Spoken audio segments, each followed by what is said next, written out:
मेरे कॉलेज का नाम श्री केजे पॉलिटेक्निक भरूच है। मेरा एनरोलमेंट नंबर 196450309092 है। हेलो एवरीवन, मेरा नाम सिकरवान यूसुफ है। मैं 6 साल इलेक्ट्रिकल इंजीनियरिंग डिप्लोमा में पढ़ रही हूँ और मेरे कॉलेज का नाम है श्री केजे पॉलिटेक्निक भरूच और मेरा एनरोलमेंट नंबर है 196450309131। हेलो एवरीवन, मेरा नाम प्रभात पांडे है और मैं 6 टाइम इलेक्ट्रिकल इंजीनियरिंग में पढ़ रहा हूँ और मेरे कॉलेज का नाम है श्री केजे पॉलिटेक्निक भरूच और मेरा एनरोलमेंट नंबर है 196450309101। हेलो एवरीवन, મારું નામ છે દિવ્યાંગ વસાવા और 6 સેમ ઇલેક્ટ્રિકલ ડિપ્લોમા એન્જિનિયરિંગ કરું છું અને મારું નામ છે કે શ્રી કેજે પॉलिटेक्निक ભરૂચ। મારો એનરોલ નંબર છે 196450309145। सो गाइस, ये हमारा हम 6 एंड फाइनल ईयर में हैं, तो ये हमारा फाइनल ईयर का प्रोजेक्ट है जिसका नाम है यूनिवर्सल कूलर। सो जैसे आप देख सकते हैं ये हमारा कूलर का मॉडल है। और तो जैसे मैंने बताया अभी कि हमारे प्रोजेक्ट का नाम है यूनिवर्सल कूलर। ओके, तो फ्रेंड्स जैसे यूनिवर्सल हमने इसका नाम इसलिए रखा है कि यूनिवर्सल जैसे हम अपने माइंड में सोचते हैं कि मतलब कोई पर्सन अगर एक से ज़्यादा काम अपने माइंड से अगर करता है तो हम उसको ऐसा बोलते हैं कि यूनिवर्सल पर्सन। तो वैसे ही मैंने जो हमारा ये कूलर है ये कूलिंग के साथ साथ वार्मनेस का भी काम करता है, तो हीटर एंड कूलर और साथ में एक वर्किंग गीजर का भी करता है।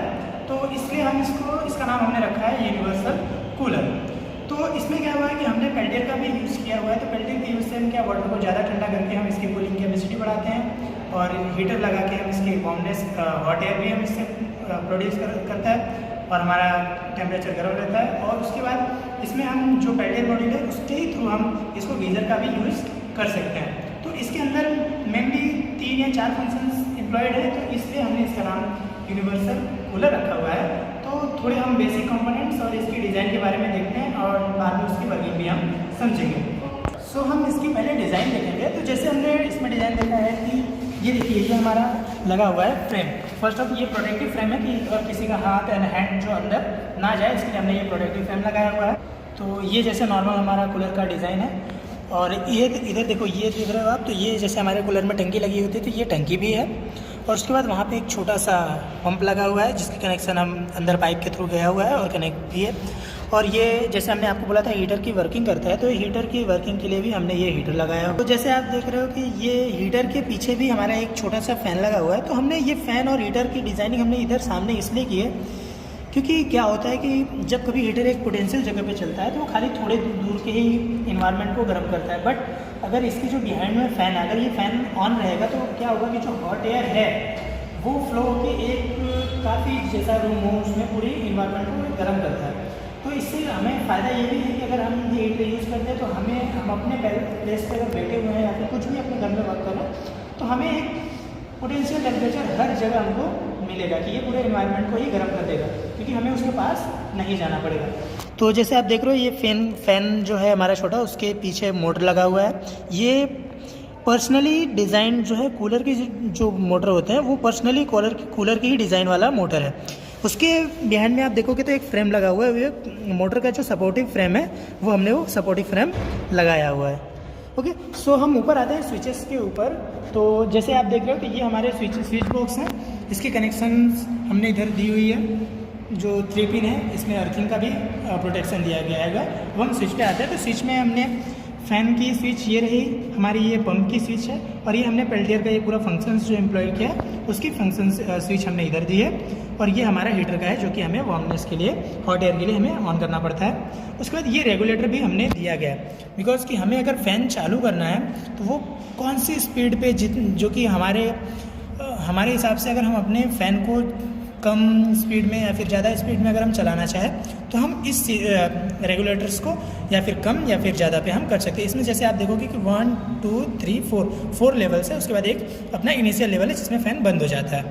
ओके, तो जैसे कि अगर हमें विंटर के सीज़न में अगर हमें हीटर का यूज़ करना है तो हीटर में क्या होता है कि जो हमारी हीटर है वो काफ़ी हाई एफिशिएंसी और हाई लेवल का हीटर है। सो वो क्या करता है कि जो हीटिंग कैपेसिटी है उसकी वो बहुत ज़्यादा है। तो हम उसके लिए क्या करेंगे, जो फ़ैन की स्पीड है वो 1 and 2 otherwise maximum to maximum 3 के स्पीड में रखते हैं।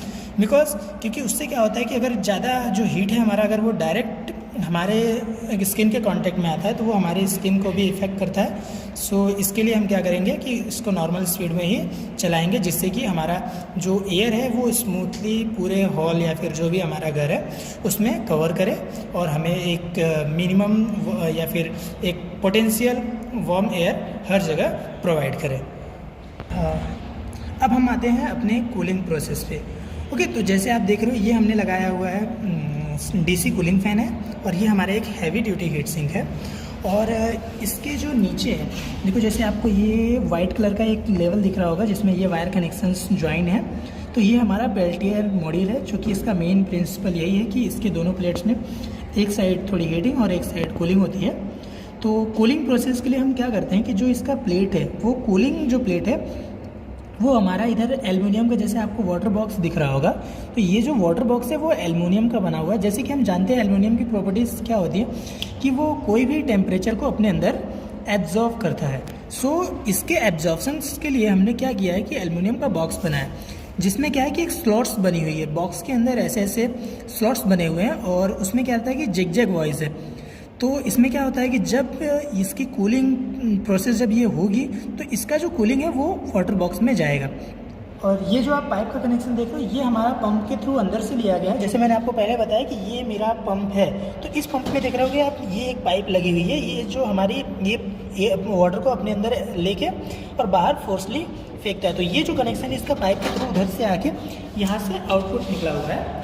और ये जो पाइप है ये वाटर को, नॉर्मल वाटर को, ये इनलेट के थ्रू इस वाटर के जो एल्युमिनियम बॉक्स है उसके अंदर जाता है। तो ये हमारा वाटर इनपुट हो गया है। और इससे क्या होता है कि वो जिग-जैग जो बॉक्स बना हुआ है अंदर उसके स्लॉट्स बने हुए उससे अटैच होकर वो पानी की प्रोसेस जो भी है वो यहाँ तक आके, ये जो हमारा आउटलेट पाइप है ये हमारा आउटलेट पाइप है, तो इसके थ्रू यहाँ पे नीचे देखिए ये इसके थ्रू यहाँ से बाहर निकलेगा। तो ये काफ़ी अच्छे से चिपकाया गया है तो इससे वाटर लीकेज नहीं होगी। तो ये पाइप जो है हमारा ये आउटलेट पाइप है। तो अब क्या होता है कि जब अगर पानी उसके अंदर अटैच होता है तो वो पानी भी ठंडा हो जाता है, क्योंकि हमारा एल्युमिनियम जो है वो कोल्ड को अपने अंदर, ये पानी जो आएगा यहाँ से वो पानी ठंडा होकर आएगा। क्यों? क्योंकि जो हमने यहाँ पे पेल्टियर लगाया था तो उसमें क्या है कि उसकी जो साइड है वो कूलिंग साइड वो हमारे वाटर बॉक्स से अटैच है। और वाटर बॉक्स जब ठंडा होगा तो उसके अंदर जो एल्युमिनियम के स्लॉट्स बने हुए हैं वो भी ठंडे होंगे हमारे।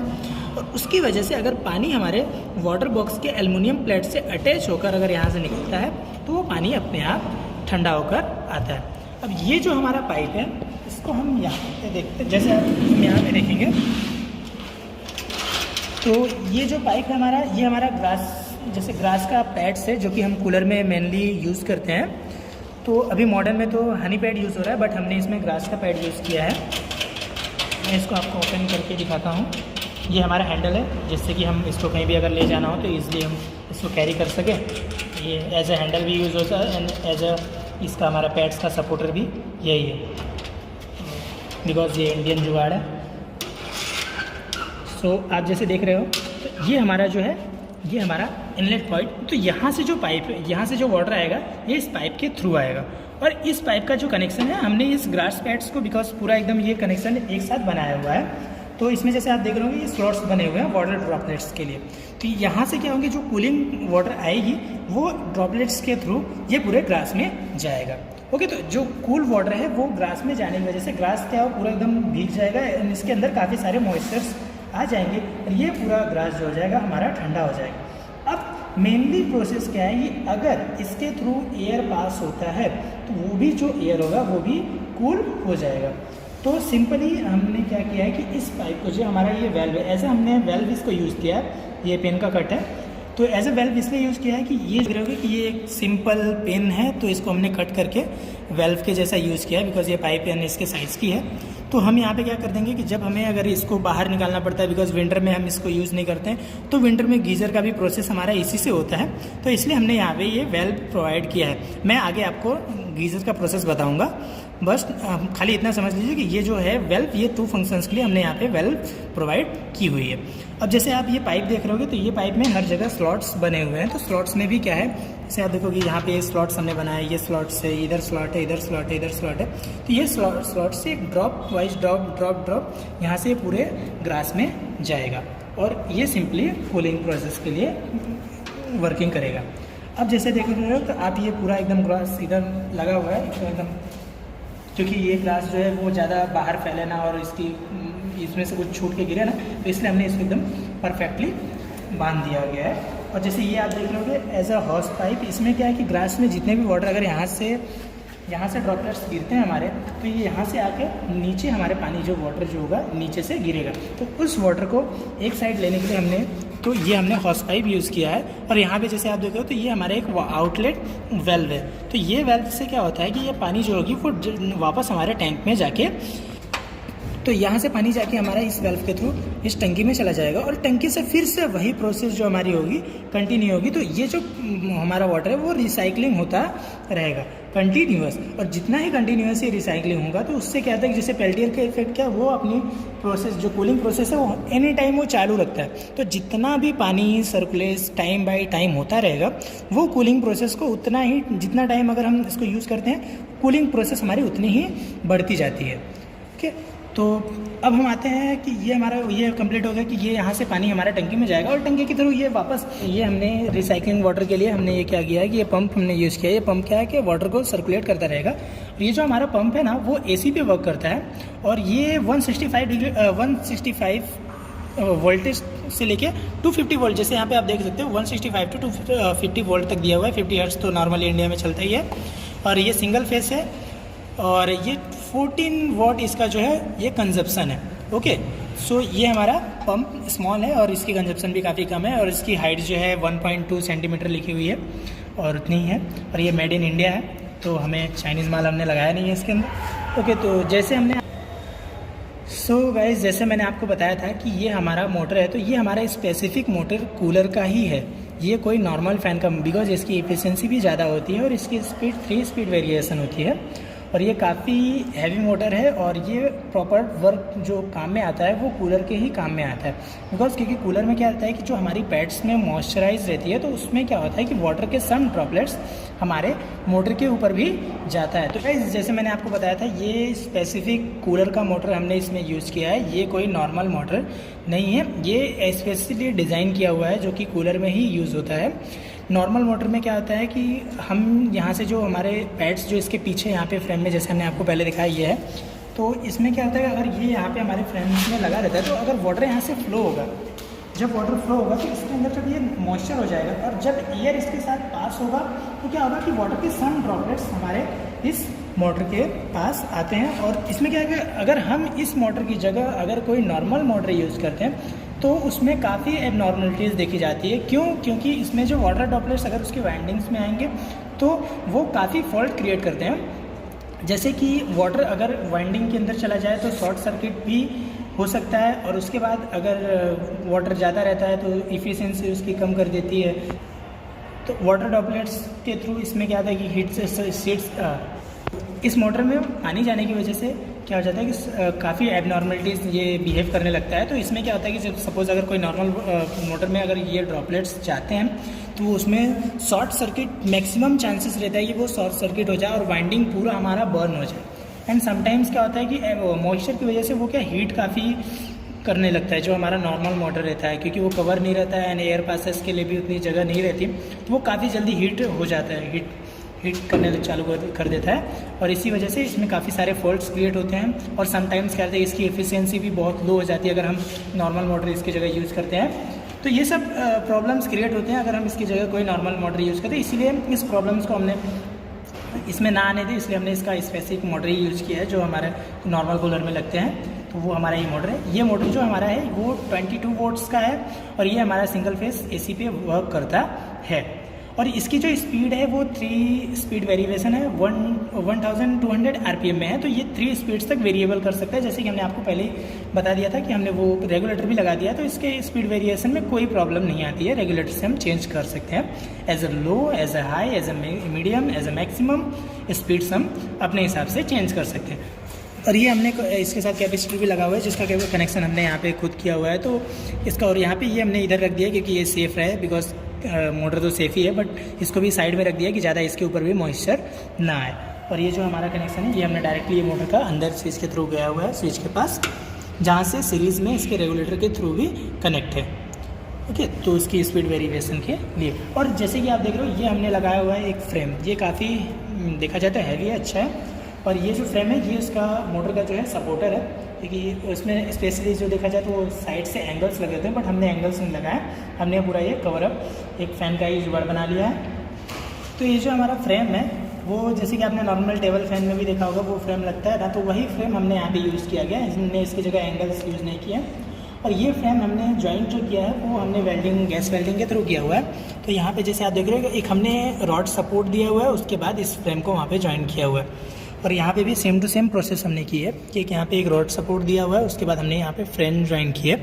और जैसे आपको बता दूँ ये जो बॉडी है हमारी ये पूरी स्टेनलेस स्टील है, जो कि काफ़ी हैवी स्टील है, और ये काफ़ी मतलब काफ़ी इसकी जो एफिशिएंसी वो काफ़ी आई है, और ये काफ़ी मजबूत है। तो फ्रेम में सपोर्ट के लिए कोई भी दिक्कत नहीं कि इसमें वाइब्रेशन हो या फिर ज़्यादा आवाज़ हो, तो ये इससे क्रिएट नहीं होता है। ये जो हमने लगाया हुआ है ये हमारा एलईडी पावर सप्लाई रेक्टिफायर है, इसको हम एसएमपीएस भी बोलते हैं, स्विच मोड पावर सप्लाई। और जो इसका वर्किंग ये है कि ये यहाँ से ईसी का जो है सप्लाई लेता है, और वहाँ से वो 12 वोल्ट 5 एम्पियर जो हमारा, जैसे आप यहाँ पे देख रहे होंगे 5 ampere DC and 12 volt plus minus 0.5, मतलब इतने वेरिएशन रहती है तो चलती है, तो इतना ये देता है आउटपुट में। और जैसे कि आप देख रहे हो कि इसमें आउटपुट ये काफ़ी अच्छा इसलिए है कि ये एक्चुअली ये जो हमने रेक्टिफायर एसएमपीएस यूज़ किया है ये वाटरप्रूफ भी है और पूरी एल्युमिनियम की कवर बॉडी है, मतलब इसमें डैमेज के भी चांसेस नेग्लिजिबल के बराबर हैं, और ये वाटरप्रूफ भी है। और इसकी जो आउटपुट जो हमारा है वो 2 आउटपुट निकला हुआ है, तो ये हमारे लिए काफ़ी बेटर है कि हम इसके एक साथ हम अगर हम चाहें तो 2 कनेक्शंस भी ज्वाइन कर सकते हैं, जो कि हमने 2 कनेक्शंस ज्वाइन किया। हमने ये पेल्टियर जो है, ये पेल्टियर भी हमारा डीसी से ही वर्क करता है, तो ये पेल्टियर की जितनी कनेक्शन है हमने एक आउटपुट टर्मिनल में दे दी है। और जैसे ये हमारा डीसी कूलिंग फ़ैन आपको बताया, तो ये भी हमारा डीसी पे ही वर्क करता है, क्योंकि जिसका नाम ही है डीसी कूलिंग फ़ैन। तो ये इसके लिए भी हमने अलग से एक टर्मिनल, हमने इसका आउटपुट टर्मिनल हमने इधर दे दिया। तो 2 टर्मिनल हमें काफ़ी अच्छा पड़ गया, क्योंकि हमने एक डीसी फैन के लिए दे दिया तो, और एक पेल्टियर के लिए।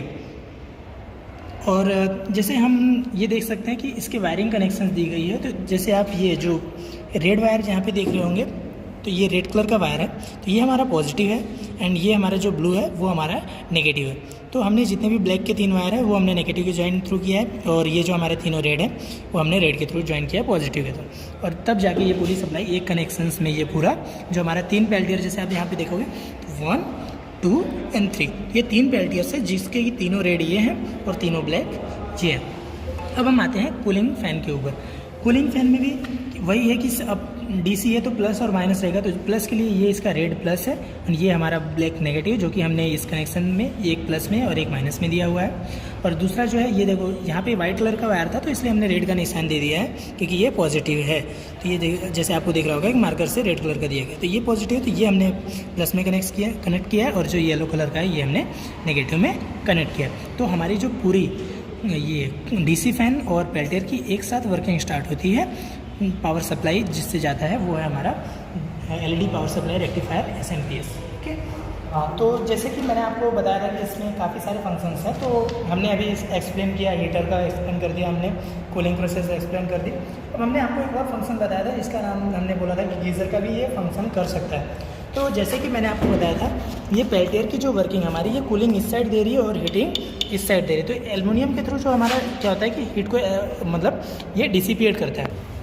तो कूलिंग प्रोसेस में क्या था कि ये जो हमारा कूलिंग था इसमें जाता था, और हीट जो होता था, क्योंकि इसमें 2 प्लेट्स हैं, तो एक प्लेट में क्या होता है कूल करता है और दूसरा प्लेट बहुत हीट करता है।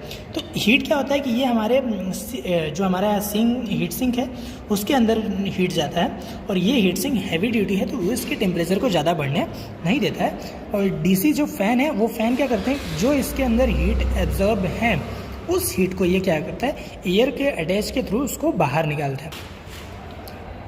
और ये क्या करता है कि ये जो हमारा कूलिंग फ़ैन है वो एयर को इसके थ्रू पास करता है, और इसकी जो हीट को है वो ज़्यादा से जल्दी डिसिपेट करता है अपने एटमॉस्फेयर में। तो जो हमारा पेल्टियर रहता है वो एकदम अपने मीडियम टेम्परेचर पे रहता है, जिससे कि हमारा पेल्टियर हार्म ना हो और वो डैमेज भी ना हो। अब जैसे कि मैंने आपको बोला था गीज़र का प्रोसेस, तो जैसे आपको बताया मैंने कि जो हमारी हीटिंग प्रोसेस थी वो इसमें आती थी हीट सिंक में, जिसको कि हम डिसिपेट करते थे एटमॉस्फेयर में। अब वही हीटिंग क्या करेंगे हम अपने वाटर बॉक्स में देंगे, कूलिंग की जगह हम इसमें क्या कर देंगे, हीटिंग देंगे। कि जैसे कि अब हम ये जो प्लेट था तो हमने आपको बताया था एक साइड इसका कूलिंग के लिए आ रहा है और दूसरा ऊपर हीट जा रहा है। अब इस प्लेट को हम टर्न कर देंगे, जैसे कि मैं आपको दिखाऊं इधर।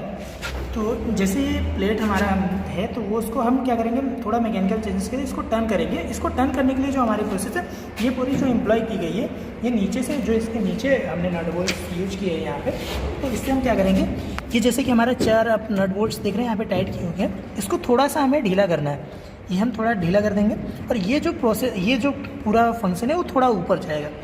ये फंक्शन जो यहाँ पे है ये थोड़ा ऊपर उठ जाएगा और उठने की वजह से हम इसके पेल्टियर को हम निकाल के टर्न कर सकते हैं। तो उससे क्या हो जाएगा कि जो हीट है वो इस वाटर बॉक्स में आएगी। अब जैसे कि मैंने आपको बताया ये पंप पानी उठाता है। अब मुझे कोई भी जो हमें पानी अगर बाल्टी में गर्म करनी है तो हम क्या करेंगे, इस पंप को उस बाल्टी में डाल देंगे। और जैसे मैंने आपको बोला था ये वेल्व जो हमारा है वो 2 फंक्शंस के लिए हमने यूज़ किया था। अब ये जो हमारा मोटर है वो हमने बाल्टी में डाल दिया और ये पाइप हमने एक एक्स्ट्रा पाइप यहाँ पे लगानी है, जो कि हमारा अलग से गीज़र के लिए हमने पाइप रखा हुआ है वो।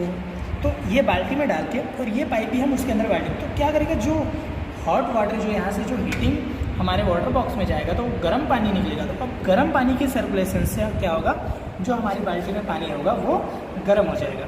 तो ये हमारा प्रोसेस गीज़र में भी चालू रहेगा।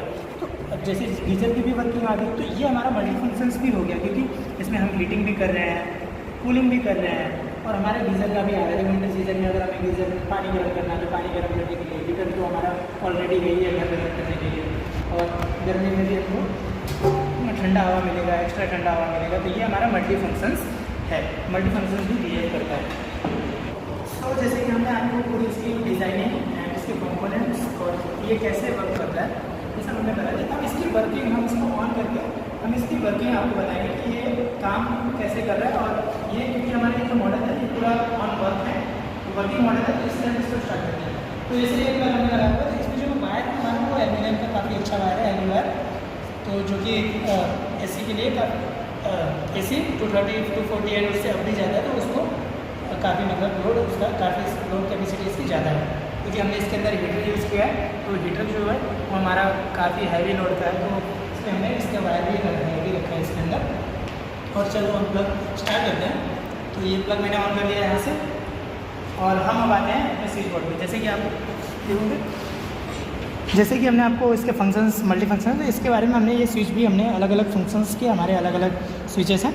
तो पहला जो फंक्शन हमारा फ़ैन की वर्किंग के लिए है, तो फ़ैन को हम ऑन करते हैं। तो हमने ये स्विच फ़ैन को ऑन किया और जो हमारी स्पीड देखिए हमने यहाँ पे ये एकदम 0 पे है, तो मतलब ये बंद है। अब इसकी वेरिएबल स्पीड हम बढ़ाते रहते हैं। तो जस्ट हम अब देखेंगे हमारा फ़ैन ऑन हो चुका है, यहाँ पे हमारा फ़ैन मूव कर रहा है। तो ये एकदम नॉर्मल स्पीड या फिर एकदम लो बोला जाए तो लो स्पीड में। उसके बाद स्पीड ये बढ़ गई, सेकेंड स्टेप पे है, एंड ये थर्ड स्टेप एंड ये फोर्थ स्टेप।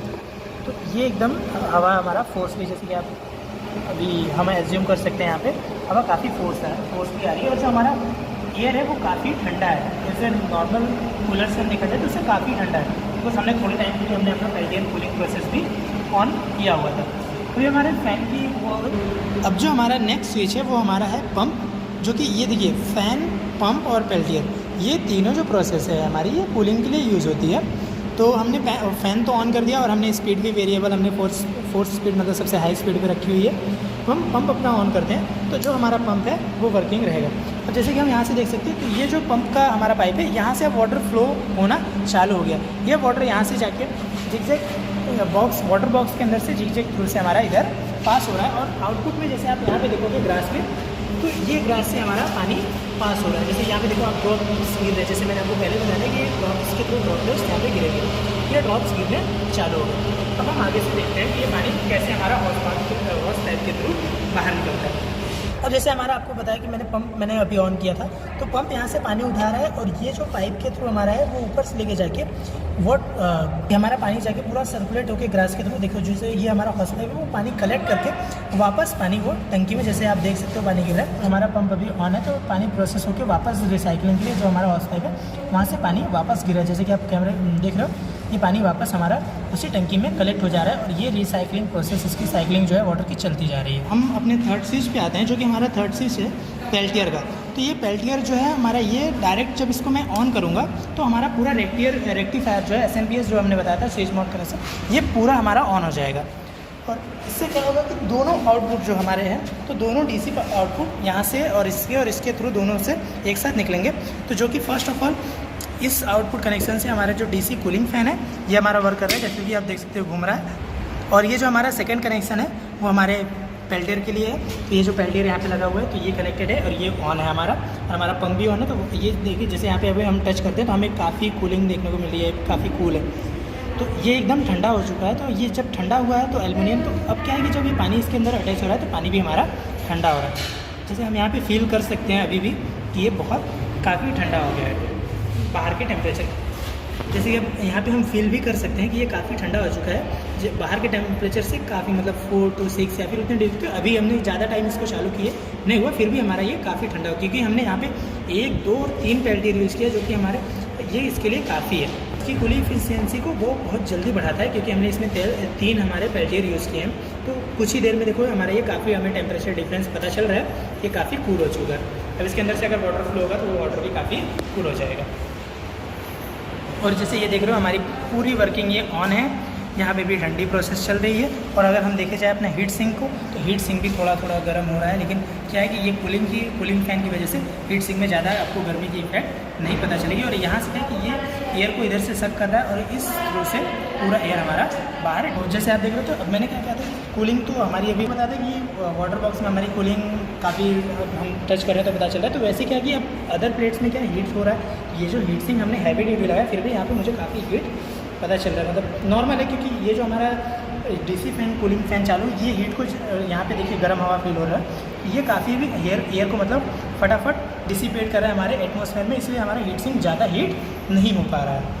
और अगर ये हम फ़ैन यूज़ नहीं करते, अगर यहाँ पे वाटर बॉक्स को अगर इसकी जगह रखें तो ये पानी को भी बहुत जल्दी हीट करेगा, जिससे कि हम गीज़र को ऐसे एकदम, आपको मैंने बताया कि यहाँ पे हीट काफ़ी निकल रहा है, तो हीट के, लेकिन हमें ज़्यादा पता नहीं चल रहा है, ये हीट को, टेम्परेचर को ज़्यादा बढ़ने नहीं दे रहा है। जो हमारा DC कूलिंग है ये उसको बाहर डिसिपेट करता है। तो जैसे यहाँ पे फील हो रहा है कि हवा भी हमारा गर्म है, जैसे आप देख सकते हो ये हवा हमारा गर्म हो, काफ़ी थोड़ा बहुत गर्म हवा फेंक रहा है। तो ये हवा फेंकता रहेगा तो क्या है, हीट सिंक को ज़्यादा गर्म नहीं होने देगा। अब इसी प्रोसेस में जब आपको मैंने गीज़र का बताया था, तो अब यही अगर मैं जो गर्मी हो रही है, मैं अगर अपने वाटर के एल्युमिनियम के वाटर बॉक्स में दूंगा तो वो काफ़ी गर्म कर देगा, वो उसको 70 एंड 70, 50, 70, 80 इतने टेम्परेचर डिग्री सेल्सियस तक वो अप कर सकता है। तो हमें गीज़र में काफ़ी इफ़िशियंसी एंड फास्ट इफ़िशियंसी उसकी होगी, जो हम इसमें गीज़र का यूज़ करेंगे। और हमने जो गीज़र का फंक्शन एम्प्लॉयड किया है इसलिए। और ये हमारा लास्ट स्विच पे हम आते हैं, जो कि हमारी लास्ट स्विच है, ये हमने हीट लिखा हुआ है, तो ये हमारा हीटर का हुआ है, जो कि हम यहाँ पे देखिए आपको कॉइल हमने लगाया हुआ है। अब हम क्या करेंगे, ये जो हमारा हीटर है इसको हम ऑन करते हैं, सारे फंक्शंस को हम ऑफ कर। नेक्स्ट हम अपने हीटर का जो है उसको ऑन करने जाएंगे, लेकिन एक चीज़ है कि अगर हम कूलिंग की प्रोसेस यूज़ कर रहे हैं तो हम अपने हीटर को ऑन नहीं करेंगे। हम पहले क्या करेंगे, जितनी भी कूलिंग के प्रोसेस हैं हम इनको सबको ऑफ़ कर दिया, तीनों बटन।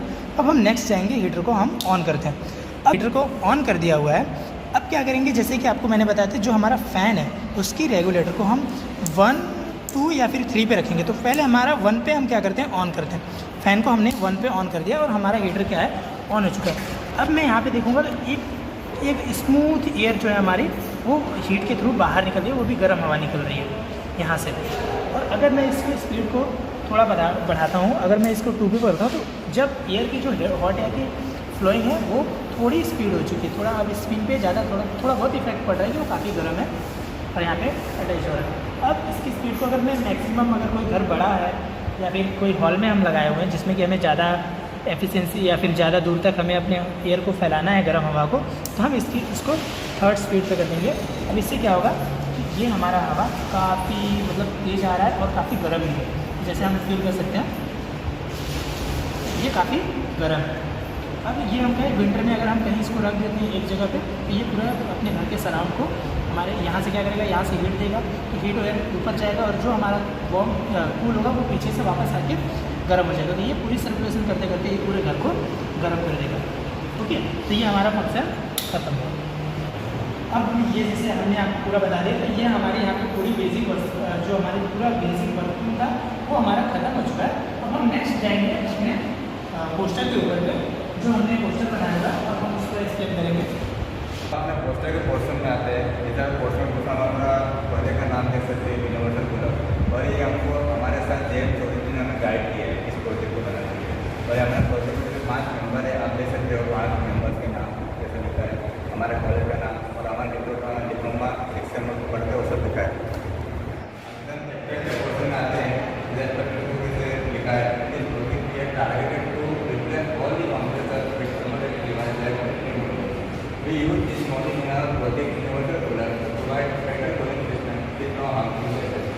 जैसे हमने अपना कूलर में हमने पहले यूज किया है, उसमें कोई भी हार्मफुल इफेक्ट कोई भी हार्मफुल गैस प्रोड्यूस नहीं होता है, उसके थ्रू वो हीटिंग और उसके थ्रू वो कूलिंग प्रोवाइड करता है, उसके कोई हार्मफुल गैस प्रोड्यूस नहीं होता है और वो इन्वायरमेंट के लिए सेफ है। ऐसा हम सब जानते हैं कि दिन पर दिन पॉल्यूशन बढ़ते जा रहा है, इंक्रीजिंग पॉपुलेशन के वजह से, इंक्रीजिंग प्लास्टिक यूज की वजह से, यूज इन ऐसे यूज इन कंप्रेसर कोई कंप्रेसर के इक्विपमेंट यूज कर रहा है, तो उसकी वजह से हमारा पॉल्यूशन बढ़ते जा रहा है। जैसे कंप्रेसर का हम AC यूज़ करते हैं, AC में जैसे कंप्रेसर यूज होता है तो उसमें से हार्मफुल गैस जैसे HFC गैस हो गया, CFC गैस हो गया, HFC गैस वो प्रोड्यूस होता है जो हमारे ओजोन लेयर को ऊपर इफेक्ट करता है और ग्लोबल वार्मिंग को भी बढ़ाता है। तो हम इस प्रोजेक्ट में हमने बैटरी मॉड्यूल किया है कूलिंग के लिए, जो बिल्कुल ही हार्मफुल गैस प्रोड्यूस नहीं करता है, एनवायरमेंटल के लिए सेफ है और वो सीधा सिर्फ वोल्टेज से ऑपरेट होता है। अब हम इंट्रोडक्शन के पोर्शन में आते हैं। जैसे इसमें लिखा है human need is increasing day by day, the very requirement is health increasing day to day life. ऐसे जितना दिन ह्यूमन की रिक्वायरमेंट बढ़ती जाती है डे टू डे, उतनी ही उनकी रिक्वायरमेंट भी बढ़ रही है ह्यूमन की। जैसे हम हमारा अभी जितना गर्मी बढ़ रहा है, हम AC का यूज़, रेफ्रिजरेटर का यूज़, उसका यूज़ भी हमने बढ़ा दिया है। उसमें जो कंप्रेसर यूज़ होता है उससे ठंडे के प्रोसेस के लिए, तो जो कंप्रेसर से जो गैस निकलता है वहाँ एनवायरमेंट के लिए हार्म प्रोड्यूस करता है। तो हम इसी को रिप्लेस करने के लिए, मतलब हम अपना कूलर AC को मेन रिप्लेस करने के लिए बनाए हैं कि उसको जो गैस प्रोड्यूस करता है वो AC वो इन्वायरमेंटली हार्मफुल है, पर हमारे इसमें कुछ गैस प्रोड्यूस नहीं होता है। हमारे कूलिंग पर्पज़ के लिए हमने जो पेल्टियर मॉडल यूज़ किया है और इन्वायरमेंट के लिए सेफ है। हमने इसमें हमारा जो पेल्टियर मॉडल हो वो थर्मो इलेक्ट्रिक प्रिंसिपल पे ऑपरेट होता है। हमारा एम और ऑब्जेक्टिव के पोर्शन में आते हैं, इसमें हमारा मेन पर्पज़ क्या है कि हमने ये प्रोजेक्ट बनाया, ये कूल और वार्म सीजन दोनों, मतलब ऑल सीजन में वर्केबल हो, ऑल सीजन में ये ऑपरेट हो सके, इसलिए हमने ये बनाया है। जैसे आप डेजर्ट इलाका में जानते हो, डेजर्ट राजस्थान में दिन में कितनी गर्मी रहती है और रात में उतना ही ठंडा रहता है, तो हमारा जो प्रोजेक्ट यूनिवर्सल कूलर है उस एरिया के लिए परफेक्ट सूटेबल होता है, क्योंकि हमारा प्रोजेक्ट में दोनों हीट एयर भी प्रोवाइड करते हैं और कूलिंग एयर भी प्रोवाइड करते हैं। अब हम पेल्टियर इफेक्ट में आते हैं। ये पेल्टियर इफेक्ट से हम अपना कूलिंग पर्पस कूलिंग के लिए इंक्रीज करते हैं। पेल्टियर इफेक्ट में जैसे देख सकते हो, ये कूलिंग के लिए थर्मो कूलिंग, ये थर्मो हीटिंग। पेल्टियर इफेक्ट में क्या होता है, 2 मटेरियल यूज़ करते हैं, मतलब 2 कंडक्टर होता है। जैसे कोई भी 2 डिफरेंट कंडक्टर को उसके जंक्शन बनाते हैं, उसमें हम वोल्टेज सप्लाई देते हैं, तो उसका एक जंक्शन, मतलब उसका एक साइड होता है जो प्लेट का, वो कूलिंग प्रोवाइड करता है और दूसरा साइड होता है वो हीटिंग प्रोवाइड करता है। तो हमने अपने कूलिंग पर्पज़ के लिए हमने उसका मतलब कूलिंग पर्पज़ के लिए हमने इसका कूलिंग वाला प्लेट है वो हमने अपना वाटर प्रूफ में लगाया, जैसे आपको पहले समझा दिया। अब हम अपना ब्लॉक डायग्राम के पोर्शन में आते हैं। ब्लॉक डायग्राम में देख सकते हो, ये हमारा input supply AC 240 volt 50 Hz दे रहे हैं। ये हमारा जो इनपुट सप्लाई है वो सीधा मोटर पे जाएगा। अगर हमको सीधा नॉर्मल कूलर जैसा काम करना है, सिर्फ नॉर्मल कूलर जैसे तो इनपुट सप्लाई होगा, ये हमारा मोटर में जैसे सप्लाई जा रहा है और हमको मतलब नॉर्मल कूलर जैसा आउटपुट देगा, एयर ना आउटपुट देगा। अगर हमें Peltier model extra cooling purpose के लिए हमको काम करना है तो हमारी यही इनपुट सप्लाई हमारे रेक्टिफायर में जाएगा। रेक्टिफायर में क्या, रेक्टिफायर का काम यही होता है कि AC to DC कन्वर्ट करे, और हमको DC कन्वर्ट क्यों करना पड़ता है, क्योंकि हमारा पेल्टियर मॉडल DC पे ही ऑपरेट होता है। तो ये रेक्टिफायर AC DC ऑपरेट हुआ, या हमारे पेल्टियर मॉडल पे DC हुआ, तो हमारे पेल्टियर मॉडल भी ऑपरेट हो गया। और पेल्टियर मॉडल से क्या है, फिर जो पंप जो पानी सक कर रहा है वो हॉस पाइप के थ्रू वो वाटर बॉक्स में जा रहा है, और वाटर बॉक्स में लोग पंप का पानी जा रहा है, यहाँ से जो पानी है वो ठंडा पानी करके इसके आउटपुट में दे रहा है हॉस पाइप के थ्रू, और यही हॉस पाइप हमको ठंडा हवा प्रोवाइड करेगा। ये हमारा पेल्टियर मॉड्यूल का पहले साइड का बताया, जो कूलिंग साइड का काम करता है, और जो उसका हीटिंग साइड है पेल्टियर मॉड्यूल का, वो हमने अपने हीट सिंक में कनेक्ट कर दिया ताकि वो हीट सिंक और DC कूलिंग फैन, जैसा हमने आपको पहले बताया, एक वो हीट डिसिपेट हो सके एयर के थ्रू। हम उसके हीटिंग एलिमेंट की बात करते हैं। हीटिंग एलिमेंट सप्लाई जैसे देते हैं, वही सप्लाई हमारा जो एयर से जो मोटर के आगे हमने हीटर हमने लगाया था, वही मोटर चालू होगा तो हमने हीटिंग एलिमेंट लगाया यहाँ से, और यही हीटर के थ्रू हमको यहाँ से एयर सक होगा, मतलब यहाँ से एयर पास होगा, वही हॉट एयर हमारा आउटपुट में जाएगा। ये हमारा ब्लॉक डायग्राम। अब बेली वर्किंग के क्वेश्चन में आते हैं। बेली वर्किंग में जैसे हमने आपको पहले उसमें बताया था mechanical to operate the cooler first of all the motor system. मैंने सबसे पहले जैसे नॉर्मल कूलिंग के लिए आपने बताया, नॉर्मल कूलिंग जैसे ये बताया, नॉर्मल कूलिंग के लिए हम एसी सप्लाई चालू करेंगे तो फ्रीक्वेंसी सप्लाई देंगे वो, उसके बाद अपना मोटर और पंप का स्विच चालू करेंगे ताकि पानी खींचेगा, नॉर्मल कूलर से काम करेंगे। और हमें एक्स्ट्रा कूलिंग पर्पज़ के लिए काम करना होगा तो हम अपना पेल्टियर का स्विच भी ऑन करेंगे तो एक्स्ट्रा कूलिंग पर्पज़ के लिए भी वो यूज होगा। उसके बाद हमें हीटर का काम करना होगा। हमने जैसे पहले बताया पेल्टियर का स्विच और पंप का स्विच बंद करना होगा, क्योंकि हीटर के लिए हमें कोई पानी की जरूरत नहीं होती है कि पंप पानी सब करे। सिर्फ हीटर के लिए हमें वो हीटर का हीट प्रोवाइड करें, वहाँ से मोटर वहाँ अपना हवा मोटर घूमेगा और वहाँ से उसके जो एयर पास होगा एयर यहाँ से पास होगा और सीधा हमारा हीटिंग टच होगा, यहाँ से सीधा हॉट एयर हमें मिलेगा। यही हमारी बेसिक वर्किंग है। और सर्किट डायग्राम में देख सकते हैं जैसे 4 स्विच यूज़ किया है, स्विच 1, स्विच 2, स्विच 3, स्विच 4। तो हर स्विच का डिफरेंट फंक्शन होता है, हर एक स्विच का। जैसे रेक्टिफायर से कनेक्ट है और रेक्टिफायर में क्या, जो रेक्टिफायर हमें डीसी कन्वर्ट करेगा वो डीसी हमको कहाँ चाहिए, पेल्टियर में चाहिए और कूलिंग फैन में चाहिए, क्योंकि यही दोनों हमारे डीसी पे ऑपरेट होते हैं। और ये सेकंड स्विच हमारे पंप से कनेक्ट है, जो हम ये स्विच को काम करेंगे तो पंप चालू होगा और वाटर फ्लो होगा। और ये थर्ड स्विच हमारा मोटर से कनेक्ट है, तो इसको चालू करेंगे तो हमारा मोटर भी चालू होगा। और ये फोर्थ स्विच हमारे हीटर से कनेक्ट है, मतलब जो इसको चालू करेंगे तो हीटिंग प्रोसेस चालू हो जाएगी। अलग अलग फंक्शन है, सबका इंडिविजुअल ऑपरेट होने का काम है। हमको किसी को ये स्विच को बंद करके इसको चालू कर सकते हैं, हर स्विच का अलग अलग ऑपरेशन है।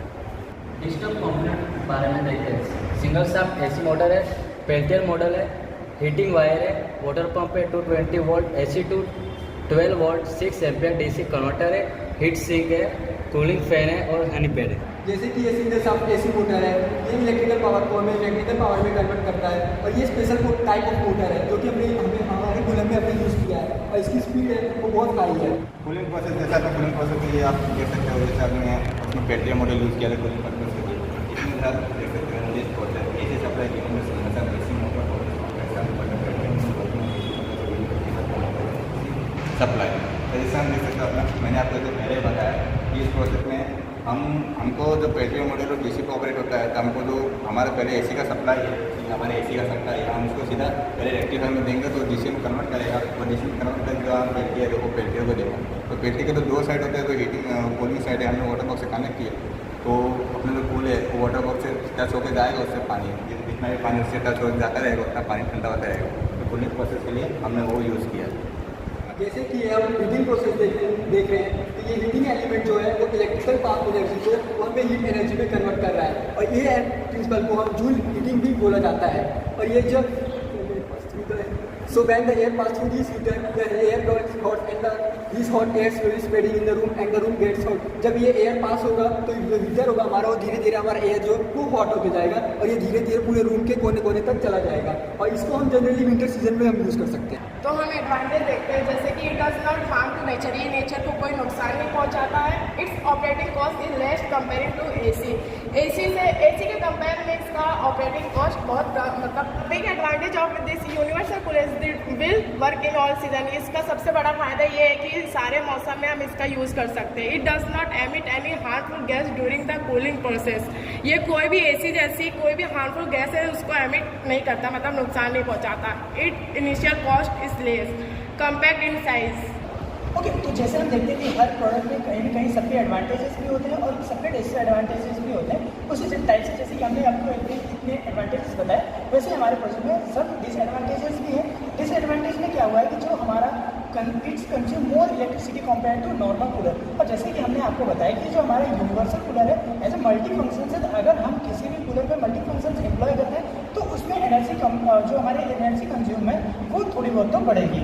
और इसीलिए हमारे जो कूलर का थोड़ा सा डिसएडवांटेज है कि वो कंज्यूम इलेक्ट्रिसिटी थोड़ा ज़्यादा करता है एज ए नॉर्मल कूलर के हिसाब से। हमने क्या किया, हमने हीट सिंक का यूज़ किया है। तो अब ये हीट सिंक जो क्या होता है ये हमारे हीट्स को जो एब्जॉर्ब करके एटमॉस्फेयर में देता है। इसलिए क्या है कि हीट सिंक पूरी एल्यूमिनियम वो भी आयोनाइज्ड एल्यूमिनियम में होना होता है, इसलिए थोड़ा कॉस्टली होता है। तो ये हमें थोड़ा डिसएडवांटेज हमारे प्रोजेक्ट में थोड़ा है कि हमें इसमें थोड़ा कॉस्ट अपना इसकी वजह से बढ़ाना पड़ता है। हम इसके एप्लीकेशन से आते हैं तो जैसे आपको बताया कि यूनिवर्सल कूलर है तो हर जगह फंक्शंस में तो हम इसको होम्स में भी इंप्लॉय कर सकते हैं, इंडस्ट्री में भी यूज़ कर सकते हैं, एज ए ऑफिस वर्क में भी यूज़ कर सकते हैं। और समटाइम्स अगर इसको हम बड़ा कर दें तो हम इसको स्कूल्स, कॉलेजेस एंड हॉस्पिटल्स और सुपर स्टोर में भी हम इसको यूज़ कर सकते हैं, जहाँ पे जैसे कि अपने फॉरेन कंट्रीज में जाए तो कनाडा है अगर तो वहाँ पे विंटर ज़्यादा था, अपने हीटर्स को जो हमारा है वो एम्प्लॉय कर सकते हैं। ये हर सीजन्स के लिए एंड हर जगह एम्प्लॉय कर सकते हैं, तो इसकी एप्लीकेशन काफ़ी नीडेड है। अब हम नेक्स्ट आते हैं इनके कंक्लूजन के ऊपर।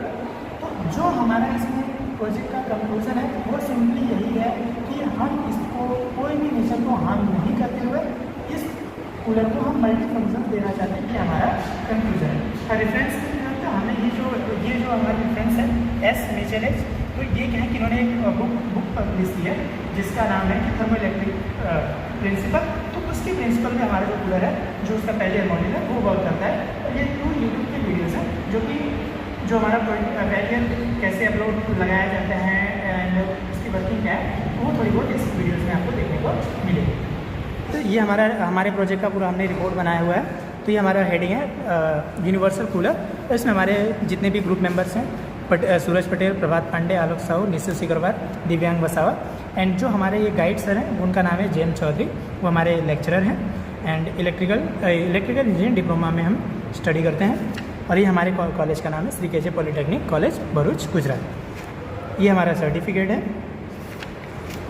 ये हमारे कॉलेज का जो हम श्री केजे पॉलिटेक्निक भरूच में पढ़ते हैं, तो ये हमारे कॉलेज का इंस्टीट्यूट विज़न एंड मिशन है कि हमें कौन से विजन्स और कौन से मिशंस लेके हम अपने आगे बढ़ना है। और ये हमारे डिपार्टमेंट का विज़न मिशन है। ये हमारा एक्नॉलेजमेंट है। जैसे हमने आपको पोस्टर में एब्स्ट्रैक्ट समझाया था, तो ये हमारा एब्स्ट्रैक्ट है। और ये हमारे कंटेंट्स हैं कि हमने क्या क्या है, कौन से कंपोनेंट्स यूज किए हैं, उनकी वर्किंग्स क्या है, तो ये सब हमारे कंपोनेंट्स में हमने दिए गए हैं। और ये हमारे जो है अपेंडिक्स जो हमने सीट लगाई हुई है, और ये हमारा मटेरियल कॉस्ट है। अब जैसे कि आपको मैंने पोस्टर में पूरे वर्किंग एंड थर्मल इफेक्ट सब कुछ समझाया था, तो ये सब वो सब चीज़ हैं। एंड ये देखिए हमारा सीबैग इफेक्ट है, ये हमारा पेल्टियर इफेक्ट है, ये हमारा थॉमसन इफेक्ट है। एंड ये जो आपको ब्लॉक हमारा जो चैप्टर 2 है उसमें हमारे ब्लॉक डायग्राम है, जो कि आपको पोस्टर में हमने एक्सप्लेन किया था। और ये हमारी सर्किट डायग्राम भी एक्सप्लेन की गई है। एंड हम आते हैं चैप्टर 2 इम्प्लीमेंटेशन, जो आपको cooling process and heating process आपको वर्किंग के थ्रू हमने समझाया। तो यहाँ पे वही चीज़ लिखी हुई है। और ये हमारा कूलिंग प्रोसेस का फ़ोटो है, जो कि आपको वर्किंग के साथ हमने आपको दिखाया था। एंड ये उसके सीट्स हैं कि कितने टेम्परेचर और कितने एम्पियर हमें या फिर कितने वोल्टेज को ऊपर नीचे करने पे हम कितना इसकी चेंजेस में आते हैं। तो ये हमारा इसका सीट है। और ये हमारी हीटिंग प्रोसेस है, जिसमें कि आपको मैंने हीटर का वर्किंग एंड उसके प्रिंसिपल्स भी हमने सब बताए थे आपको। एंड ये हमारा फ़ैन है जो कि हमने यूज़ किया हुआ है, स्मॉल फ़ैन। ये चैप्टर 4 हमारा कंपोनेंट्स ऑफ प्रोजेक्ट्स है, जिसमें कि single shaft AC motor, Peltier module, heating wire, water pump, 220 volt AC to 6 volt 6 ampere DC converter, हमारा रेक्टिफायर यूज़ किया गया है। और हीट सिंक हमने यूज़ किया है, DC कूलिंग फ़ैन है।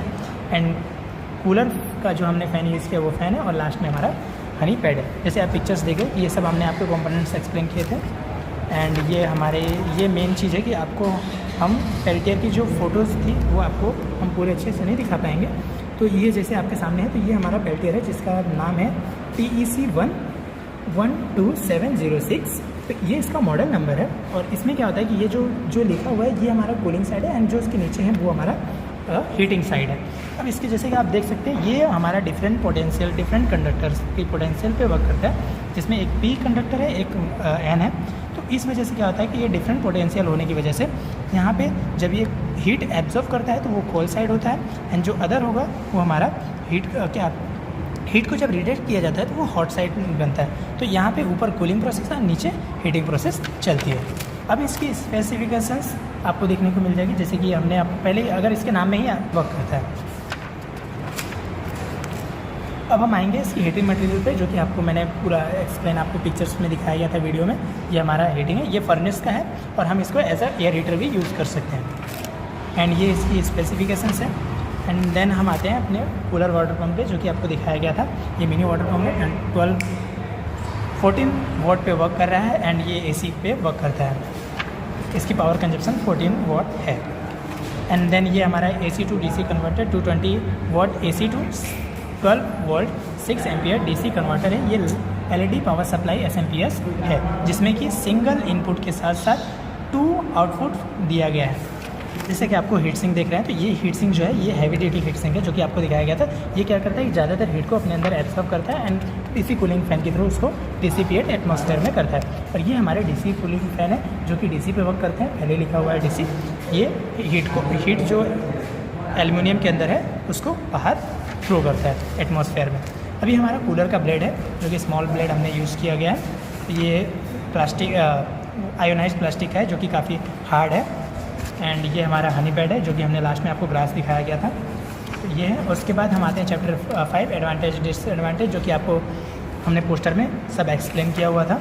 एंड ये हमारा future scope and conclusion same वही है जो आपका कंक्लूजन आपको बताया गया था। एंड फ्यूचर स्कोप हम इसको फ्यूचर में भी एज अ हार्मफुल ना करें और ये हमारे फ्यूचर के लिए भी काफ़ी एक अच्छा बेटर प्रोजेक्ट हो सकता है। एंड हम इसके रेफरेंस में आपको बताया था, जो हमारे ये मिल्चेज हैं इन्होंने बुक लिखी है थर्मो इलेक्ट्रिक के ऊपर एंड 2 वीडियोस भी हमने अपलोड किए थे। एंड ये हमारा मटेरियल कॉस्ट है जिसमें कि सारे मटेरियल की हमने कॉस्ट यहाँ पे डाल दी गई है। और ये हमारा अपेंडिक्स है जिसमें सारे सीट्स दिए गए हैं। एंड ये हमारा सीट है और ये हमारा इधर इसकी स्पेसिफिकेशन सीट है। और हमारे ये रिपोर्ट ख़त्म होता है। Thank you so much.